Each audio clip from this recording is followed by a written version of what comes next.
everyone, welcome back to the makeup chair. Today I'm doing a review on this palette. So many of you guys have been asking me to talk about this. So this is the new palette by NYX. It's the Highlighting and Contouring Pro palette, and I picked this up in CH Chemist for $25.95, and I believe it's pretty much new out around Ireland, but it's been out in America for a while. So it has 4 darker shades, 4 lighter shades. 2 of them are actual highlighters and 2 of them are highlighting powders, which I really like how they've given us a variety there. So starting off with this one right here, this is our beautiful pale highlighter. And typically what I use for my highlighter when my skin is super pale is this right here. So this is number 21 Jump by Rimmel, and it's a beautiful highlighter. But as you guys can see, this one has more of like a pinky, almost gray purple undertone. Then this one over here is a little bit more like the Mary Luminizer. So you guys can see it's a bit more on the peachier side compared to Mary Luminizer. And I will put some swatches over on my blog as well, which is TheMakeupChair.ie. So I'm going to start off with Ice Queen, which is the shade that I would use for highlighting.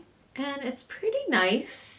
It's nice and light. It's a little bit more of like a grey undertone. So now I'm going in with Nectar, and I'm actually going to apply Nectar sort of like a blush instead. I don't think this is really going to show up on my skin because it's pretty much almost the same colour as my skin. So far, I'm not 100% sold on these 2 shades. Then we have the 2 shades in the middle, which are matte. This one right here, which is more of a pink tone, and this is great for highlighting underneath the eyes for getting that nice glow. That's actually quite good. And it will stop it from going too like ashy toned because it has a slight pink undertone. Then the other one has more of a yellow undertone. Now I thought that this one was going to be banana powder. So this is banana powder here. As you guys can see, they're pretty different. This is a lot lighter. This one has a very strong buttercream undertone, whereas this has more of a very pale banana tone. Moving on to the darker shades, I want to talk you guys through these. This one is a little bit warmer. Then we go for a bit more of a neutral. Then this is very close to taupe. It's actually called Sculpt, but it's a little bit more like the taupe blush.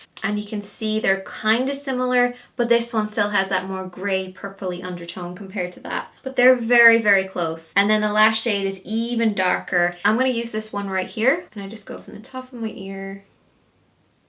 I would say you need to really blend these quite quickly and just build up the look. Like I can see the line that I created the first time I put the brush down. So just make sure to build it up little by little. But I do like that. I actually think that it is a pretty good contour. Now around the hairline, I wouldn't use that because it would look more purpley around the hairline. So I'm actually going to go for this one right here. The contours that we do along here can have that grey undertone. Whereas when you put that around your forehead, it looks off. Whereas this one, Toffee, is pretty decent. Like it looks contoured, but it doesn't look grey, which I like. I would even use this on my jawline.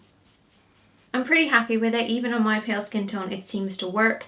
Would it replace my Blank Canvas Cosmetics contour set? Probably not. I would still reach for this because of the shades that are in here, but it's good as like a little backup for extra shadows, especially for contouring. I think it's going to be great. If it broke tomorrow, would I buy a new one?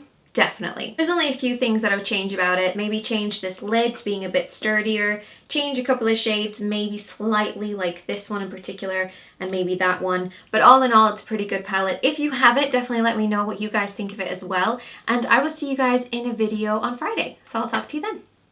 Bye guys. You are pretty cool. I do like you. Good job, NYX. Good job. Things that we need to consider: the shape of our eye and also the space between your eye. And today I want to focus on the actual spacing between your eyes, and I show